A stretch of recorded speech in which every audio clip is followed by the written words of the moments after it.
Hi friends, ನಿಮ್ಮೆಲ್ಲರಿಗೂ ಕೂಡ ನಿಮ್ಮದೇ ಆಗಿರ್ತಕ್ಕಂಥ ಯೂಟ್ಯೂಬ್ ಚಾನಲ್ ಸ್ಟಡಿ ವಿತ್ ಪರಶುರಾಮ್ಗೆ ಸ್ವಾಗತ ಅಂತ ಹೇಳ್ತಾ 9ನೇ ತರಗತಿಯ ಸಮಾಜ ವಿಜ್ಞಾನ FA 3ರ ಪರೀಕ್ಷಾ ಪ್ರಶ್ನೆ ಪತ್ರಿಕೆ 2ನೇ ಸೆಟ್ನ ವಿಡಿಯೋ ಆಲ್ರೆಡಿ ಎಲ್ಲ ವಿಷಯದಲ್ಲಿ ಒಂದು ಸೆಟ್ ಕ್ವಶನ್ ಪೇಪರನ್ನು ಹಾಕಿದ್ದೀವಿ. ಅದನ್ನು ನೋಡಿ ಅಂತ ಹೇಳ್ತಾ ಪ್ರಶ್ನೆಗಳು ತುಂಬ ಮೋಸ್ಟ್ ಇಂಪಾರ್ಟೆಂಟ್ ಇದ್ದಾವೆ.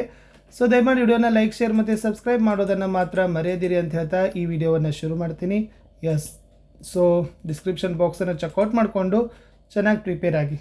ಸೊ ಪ್ರಶ್ನೆ ಇತ್ತು, ಬಹು ಆಯ್ಕೆ ಪ್ರಶ್ನೆಗಳಲ್ಲಿ ಮೊಘಲ್ ಸಾಮ್ರಾಜ್ಯದ ಸ್ಥಾಪಕ ಅಂತ ಕೇಳಿದರು.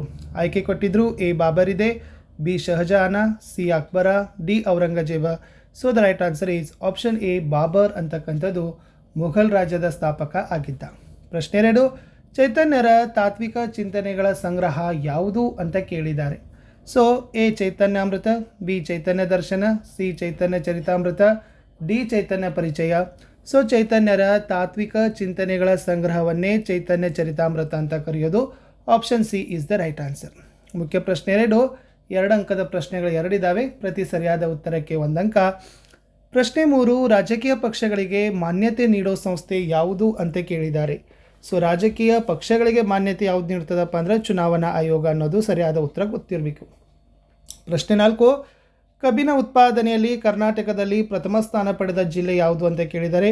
ಸೊ ಬಳ್ಳಾರಿ ಗೊತ್ತಿರಲಿ. ಸೊ ಬಳ್ಳಾರಿಯಲ್ಲಿ ನಮ್ಮ ಕರ್ನಾಟಕದಲ್ಲಿ ಅತಿ ಹೆಚ್ಚಿನ ಪ್ರಮಾಣದ ಏನು ಮಾಡ್ತಾರಪ್ಪ ಅಂತಂದರೆ ಕಬ್ಬಿನವನ್ನು ಉತ್ಪಾದನೆಯನ್ನು ಮಾಡ್ತಾರೆ.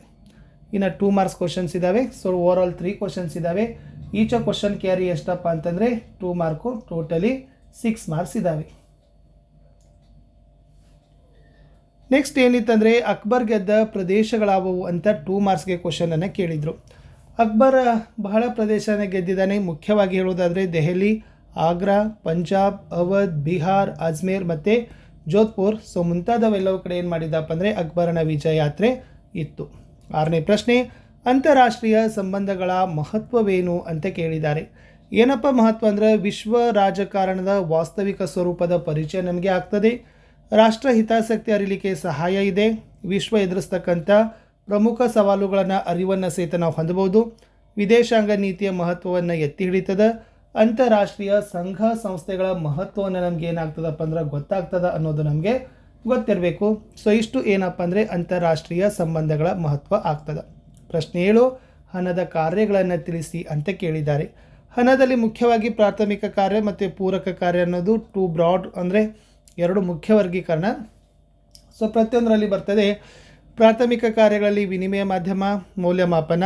ಇನ್ನು ಪೂರಕ ಕಾರ್ಯಗಳಲ್ಲಿ ವಿಳಂಬಿತ ಸಂದಾಯ ಪ್ರಮಾಣ, ಮೌಲ್ಯ ಸಂಗ್ರಹ ಮತ್ತು ಕೊಳ್ಳುವ ಶಕ್ತಿಯ ಸಂಗ್ರಹ, ಮೌಲ್ಯದ ವರ್ಗಾವಣೆ ಅನ್ನೋದನ್ನು ಬರೆದ್ರೆ ಉತ್ತರ ಕಂಪ್ಲೀಟ್ ಆಗ್ತದೆ. ಇನ್ನು 3 ಮಾರ್ಕ್ಸಲ್ಲಿ 2 ಪ್ರಶ್ನೆಗಳಿತ್ತು. ಪ್ರತಿ ಸರಿಯಾದ ಉತ್ತರಕ್ಕೆ ಏನಪ್ಪ ಅಂತಂದರೆ 3 ಅಂಕ. ಸೊ 6 ಪಾಯಿಂಟ್ಸ್ಗಳಾದರೂ ಕೂಡ ನಿಮ್ಮ ಉತ್ತರಗಳನ್ನು ಬರಿಬೇಕು. ಪ್ರಶ್ನೆ 8, ಚುನಾವಣಾ ಪ್ರಕ್ರಿಯೆಯ ಹಂತಗಳಾವವು ಅಂತ ಕೇಳಿದ್ದಾರೆ. ಸೊ ಯಾವೆಲ್ಲ ಚುನಾವಣಾ ಪ್ರಕ್ರಿಯೆಯ ಹಂತಗಳಂತ ಕೇಳಿದರೆ, ಸೊ ಫಸ್ಟ್ ಏನು ಮಾಡ್ತಾರೆ, ಚುನಾವಣೆಯ ಅಧಿಸೂಚನೆಯನ್ನು ಹೊರಡಿಸ್ತಾರೆ. ಆಮೇಲೆ ಚುನಾವಣೆಯ ಅಧಿಸೂಚನೆ ಹೊರಡಿಸಿದ ನಂತರ ಅಭ್ಯರ್ಥಿಗಳಿಂದ ಉಮೇದುವಾರಿಕೆಗೆ ಕರೀತಾರೆ. ಆಮೇಲೆ ನಾಮಪತ್ರಗಳ ಪರಿಶೀಲನೆ ಮಾಡ್ತಾರೆ, ನಾಮಪತ್ರ ಹಿಂದಕ್ಕೆ ಪಡೀತಾರೆ, ಚುನಾವಣಾ ಪ್ರಚಾರ, ಮತದಾನದ ದಿನ, ಮತ ಎಣಿಕೆ. ಸೊ ಇವೆಲ್ಲ ಏನಪ್ಪ ಅಂತಂದರೆ ಏನು ಚುನಾವಣಾ ಪ್ರಕ್ರಿಯೆಯ ಹಂತಗಳೇ ಆಗಿದ್ದಾವೆ ಅಂತ ಬರೆದ್ರೆ ಉತ್ತರ ಕಂಪ್ಲೀಟ್ ಆಗ್ತದೆ. ಇನ್ನು ಮುಂದಿನ ಪ್ರಶ್ನೆಗೆ ಬರೋಣ. ಪ್ರಶ್ನೆ ಸಂಖ್ಯೆ 9, ರಸ್ತೆ ಸಾರಿಗೆಯ ಮಹತ್ವವನ್ನು ತಿಳಿಸಿ ಅಂತ ಕೇಳಿದರು. ಇಲ್ಲಿ ನೈಸರ್ಗಿಕ ಸಂಪನ್ಮೂಲಗಳ ಸಮರ್ಥ ಬಳಕೆಯಿಂದ ಆರ್ಥಿಕ ಅಭಿವೃದ್ಧಿಯನ್ನು ಸಾಧಿಸಲಿಕ್ಕೆ ನಮಗೆ ರಸ್ತೆ ಸಾರಿಗೆ ಬೇಕೇ ಬೇಕು ಅಂತಕ್ಕಂಥದ್ದು ಒಂದು. ಇನ್ನು ಆಹಾರ ಧಾನ್ಯ, ಕೃಷಿ ಉತ್ಪನ್ನಗಳ ಮಾರುಕಟ್ಟೆ ಸಾಗಿಸಲಿಕ್ಕೆ ಅವಶ್ಯ, ಗೊಬ್ಬರ, ಕೃಷಿ ಉಪಕರಣಗಳನ್ನು ಕೃಷಿ ವಲಯಗಳಿಗೆ ಸಾಗಿಸಲಿಕ್ಕೆ, ಗಣಿಗಳಿಂದ ಖನಿಜಗಳನ್ನು ಕೈಗಾರಿಕೆಗಳಿಗೆ ಸಾಗಿಸಲಿಕ್ಕೆ, ಇನ್ನು ಕೈಗಾರಿಕೆಗಳಿಂದ ಸಿದ್ಧ ವಸ್ತುಗಳನ್ನು ಮಾರುಕಟ್ಟೆಗೆ ಸಾಗಿಸಲಿಕ್ಕೆ, ಇನ್ನು ಪ್ರಯಾಣಿಕರನ್ನು ಸಾಗಿಸಲಿಕ್ಕೆ. ಇದಕ್ಕೆಲ್ಲ ಕೂಡ ಏನಪ್ಪ ಅಂತಂದರೆ ರಸ್ತೆ ಸಾರಿಗೆ ಬೇಕೇ ಬೇಕು. ಇವೆಲ್ಲ ರಸ್ತೆ ಸಾರಿಗೆಯ ಮಹತ್ವ ಅನ್ನೋದನ್ನು ನೀವು ಬರಿಬೇಕು. ಇನ್ನು ಲಾಸ್ಟ್ 4 ಮಾರ್ಕ್ಸ್ ಕ್ವಶನ್ ಏನು ಮಾಡಿದ್ದಾರೆ ಅಂದ್ರೆ ಕಬೀರದಾಸರ ಬೋಧನೆಗಳನ್ನು ನಿಮಗೆ ಕೇಳಿದರು. ಇದು ಇಂಪಾರ್ಟೆಂಟ್ ಇದೆ. ಏನಪ್ಪ ಅಂದರೆ ಇವರು ರಮಾನಂದರ ವಿದ್ಯಾರ್ಥಿಯಾಗಿದ್ದರು. ಹೆಚ್ಚಿನ ಸಮಯವನ್ನು ವಾರಣಾಸಿಯಲ್ಲಿ ಏನು ಮಾಡ್ತಾರಪ್ಪ ಅಂದರೆ ಕಬೀರರು ಕಳೀತಾರೆ. ಅಂದರೆ ಇವರು ತಮ್ಮ ಹೊಸ ತತ್ವಶಾಸ್ತ್ರವನ್ನು ಬೋಧಿಸಲಿಕ್ಕೆ ಪ್ರಾರಂಭ ಮಾಡ್ತಾರೆ. ಮುಖ್ಯವಾಗಿ ಕಬೀರರು ಜಾತಿ ವ್ಯವಸ್ಥೆ, ಬಹು ವಿಗ್ರಹಾರಾಧನೆ ಖಂಡಿಸ್ತಾರೆ, ದೇವರು ಒಬ್ಬನೇ ಅಂತ ಹೇಳ್ತಾನೆ. ಆಮೇಲೆ ಹಿಂದೂ ಮತ್ತು ಮುಸ್ಲಿಮರು ಎಲ್ಲರೂ ಕೂಡ ಒಂದೇ ಅಂತ ಹೇಳ್ತಾರೆ. ಇನ್ನು ಇವರು ಎರಡು ಸಮುದಾಯಗಳ ನಡುವಿನ ಸಾಮರಸ್ಯ ಸಹಿಷ್ಣುತೆಯನ್ನು ತರಲಿಕ್ಕೆ ಪ್ರಯತ್ನವನ್ನು ಕಬೀರದಾಸರು ಮಾಡ್ತಾರೆ. ಇನ್ನು ಕಬೀರರು ದೋಹಾಗಳು ಅಂತ ಕರೀತಕ್ಕಂಥ ದ್ವಿಪದಿಗಳನ್ನು ರಚನೆ ಮಾಡ್ತಾರೆ. ಉತ್ತರ ಭಾರತದಲ್ಲಿ ಇಂದಿಗೂ ಈ ಹಿಂದೂಗಳು ಮತ್ತು ಮುಸ್ಲಿಮರು ಈ ದೋಹಾಗಳನ್ನು ಪಠಿಸ್ತಾರೆ.